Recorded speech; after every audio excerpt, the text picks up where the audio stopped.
Students, आज हम third chapter start करेंगे कि किस तरीके से डबल एंट्री सिस्टम में, जर्नल में और उनकी अलग अलग बुकों में अकाउंटिंग में रिकॉर्ड किया जाता है। तो सबसे पहले हमें पता होना चाहिए बिजनेस ट्रांजैक्शंस वो ट्रांजैक्शंस होते हैं जिन्हें हम मनी में मेज़र कर सकते हैं, और इन ट्रांजैक्शंस को रिकॉर्ड करने के लिए जिन बेस सोर्स डॉक्यूमेंट का यूज़ किया जाता है उनको हम सोर्स डॉक्यूमेंट कहते हैं। ये वो डॉक्यूमेंट है जिससे हमें ये प्रूफ मिलता है कि हाँ भाई ये ट्रांजैक्शन हुआ था।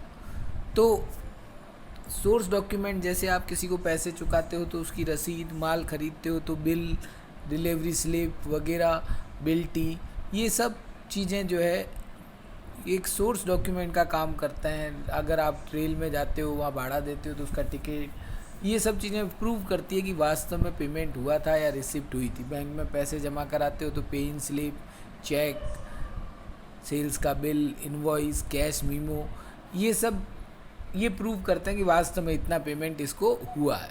तो इन्हीं सोर्स डॉक्यूमेंट के बेस पर हम जो है वो रिकॉर्ड करने के लिए एक प्रॉपर फॉर्मेट में वाउचर बनाते हैं। वाउचर का भी फॉर्मेट आपकी बुक में पेज नंबर 47 पर दिया है कि transaction voucher, voucher number, date, debit account, इस ट्रांजैक्शन में कौन सा अकाउंट डेबिट होगा, कौन सा क्रेडिट होगा, कितने अमाउंट का है ये वाउचर, और नरेशन भी यहाँ लिख देते हैं। फिर किसने ये बनाया है, बाबू का साइन, और इधर ऑथोराइज जो बनाने वाला, और पीछे इसके प्रॉपर सोर्स डॉक्यूमेंट लग जाता है। जैसे अगर रसीद है, बिल है, इनवॉइस है, डिलीवरी स्लिप है, पे इन स्लिप है, वो लग के और रिकॉर्ड करने के लिए वाउचर बन जाता है। इसीलिए आप देख सकते हो कैश बुक वगैरह में वीएन नंबर या वाउचर नंबर का कॉलम होता है, वो यही है।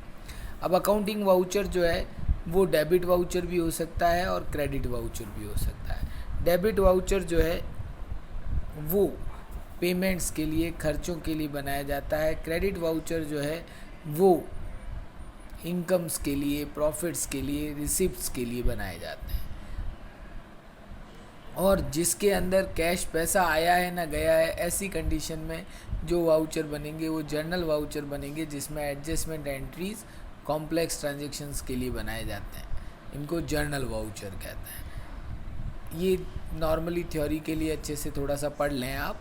इसके बाद अब आज से हम प्रैक्टिकल पोर्शन वापस रीस्टार्ट कर रहे हैं। इसमें सबसे पहला फंक्शन है कि अकाउंटिंग इक्वेशन। अकाउंटिंग इक्वेशन का मतलब है बेटा कि बिज़नेस के अंदर मालिक ने रिस्क उठा रखी है। हमारा जो भी प्रॉफिट होगा अल्टीमेटली मालिक का होगा, जो भी इनकम होगी वो भी अल्टीमेटली मालिक की होगी।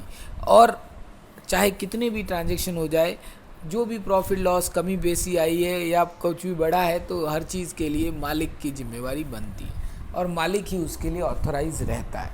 ऐसी कंडीशन में हमारी एसेट्स हमारी टोटल लायबिलिटी के बराबर होती है। टोटल लायबिलिटी में बाहर वालों का पैसा और अंदर वालों का पैसा।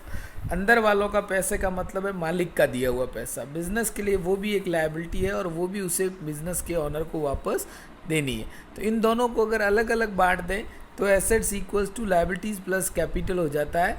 और ये जो एल है, ये एल खाली एक्सटर्नल लायबिलिटीज़ के लिए है, बाहर के लोग, creditors, bank loan, outstanding expenses वगैरह। तो इस अकाउंटिंग इक्वेशन के फॉर्मेट को एक्सप्लेन करने के लिए हम लोग जो है वो अभी हम पढ़ेंगे कि एक प्रैक्टिकल एग्जांपल लेंगे और जिसके बेस पर हम देखेंगे कि कैसे अकाउंटिंग इक्वेशन एसेट्स हमेशा लायबिलिटी और कैपिटल की सम के बराबर होती है। इसका क्वेश्चन मैंने अभी भी आपको व्हाट्सएप ग्रुप में शेयर भी किया है, तो उसी डॉक्यूमेंट में जो क्वेश्चन है उसको पढ़ते हैं। यहाँ इसमें 5-6 ट्रांजेक्शन्स दे रखे हैं, यू कैन सी।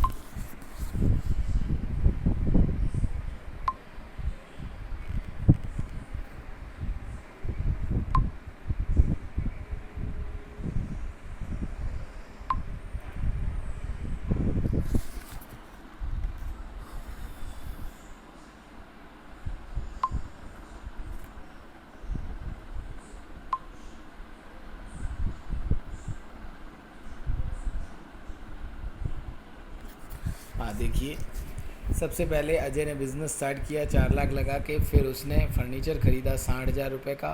फिर उसने गुड्स खरीदे गोपाल से कैश में 50,000 रुपये की। फिर उसने 40,000 का माल 20% प्रॉफिट पर, 40,000 का माल 20% प्रॉफिट पर बेचा और 50% पैसे हाथों हाथ मिले। टाइपराइटर ख़रीदा 20,000 रुपये का पर्सनल यूज़ के लिए, रेंट पे किया 5,000 रुपये एंड 1,000 रुपये एडवांस में पे किए, टोटल 6,000 पे किया और क्रेडिटर्स को 50,000 रुपये दिए। इन ट्रांजेक्शन्स को हम हर ट्रांजेक्शन को अकाउंटिंग इक्वेशन फॉर्म में रिकॉर्ड करके चेक करेंगे। इसका सॉल्यूशन भी मैं आपको अभी भेज रहा हूँ।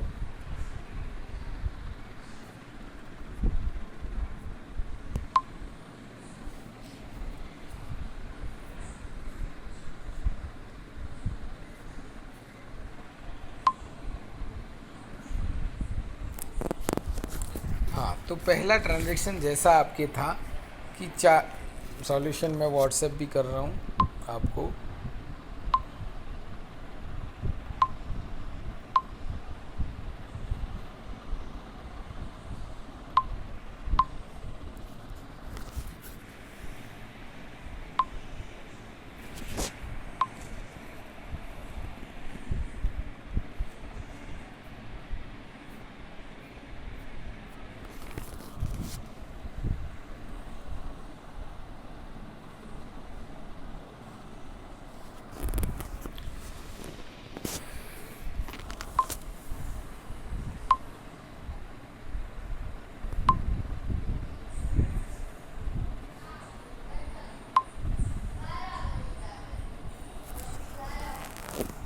हाँ, you can see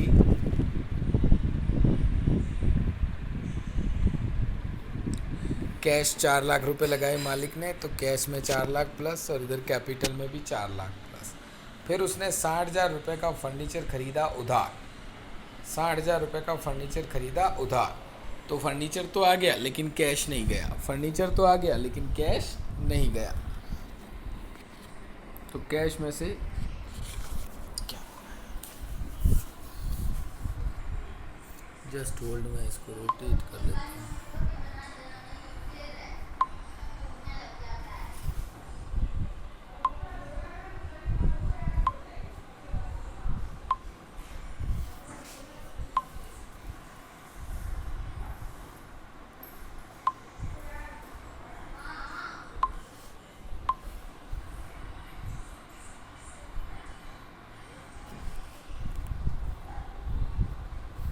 you can see cash नहीं गया है, फर्नीचर आया है और इधर एक लायबिलिटी बन गई है जिसका नाम है क्रेडिटर्स। उसके बाद हमने 50,000 का माल कैश देके उधार खरीदा, तो 50,000 रुपये कैश चला गया, माल आ गया। अब हमारे पास 3 एसेट्स हो गई हैं, 3,50,000 रुपये कैश बचा है, 60,000 रुपये फर्नीचर है, 50,000 रुपये स्टॉक है, 60,000 रुपये क्रेडिटर्स हैं और 4 लाख रुपये कैपिटल है। फिर उसके बाद हमने 40,000 का माल 20% प्रॉफिट पर, तो 40,000 का 20% होता है 8,000 रुपये, हो गए 48,000। हमने 40 का माल 48,000 में बेचा, उसका हाफ अमाउंट चॉइस आपको हाथों हाथ कैश में मिल गया। तो 24,000 रुपये कैश में प्लस और 24,000 रुपये आपके डेटर्स वो लोग होते हैं जिनसे आप पैसे मांगते हो गुड्स के, तो वो भी हमारी एसेट्स। तो 24,000 कैश में आ गए, 24,000 डेटर्स में आ गए और बाकी बचे जो 8,000 का प्रॉफिट हुआ, वो मैंने जैसा कहा था हर प्रॉफिट मालिक का, हर नुकसान भी मालिक का। तो 8,000 रुपये मालिक के खाते में प्लस हो जाएंगे। उसके बाद नेक्स्ट ट्रांजैक्शन था आपके बेटा 20,000 रुपये आपने मालिक ने अपने पर्सनल यूज़ के लिए विड्रॉ कर दिए। तो 20,000 रुपये जो उसने ड्राइंग्स की, वो 20,000 कैश में से भी माइनस हो जाएगा और कैपिटल में से भी माइनस हो जाएगा।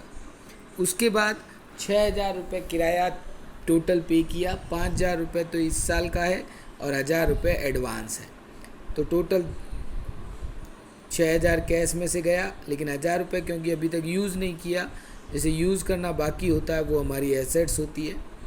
उसके बाद नेक्स्ट है कि 50,000 रुपये आपने जो आपका क्रेडिटर था जिससे आपने उधार फर्नीचर ख़रीदा था उसे हाथों हाथ अभी दे दिए, तो 50,000 कैश चला गया। वो जो लायबिलिटी 60 की थी वो घटकर 10 की रह गई। अब फाइनली 7 ट्रांजैक्शन के बाद हमारी अकाउंटिंग इक्वेशन हमारे पास 5 एसेट्स बताती है, कैश 298, फर्नीचर 60, माल 10 और डेटर्स चॉइस और प्रीपेड इंश्योरेंस 1000। इसी तरीके से क्रेडिटर्स 10,000 आउटसाइड लाइबिलिटी और कैपिटल 2,83,000।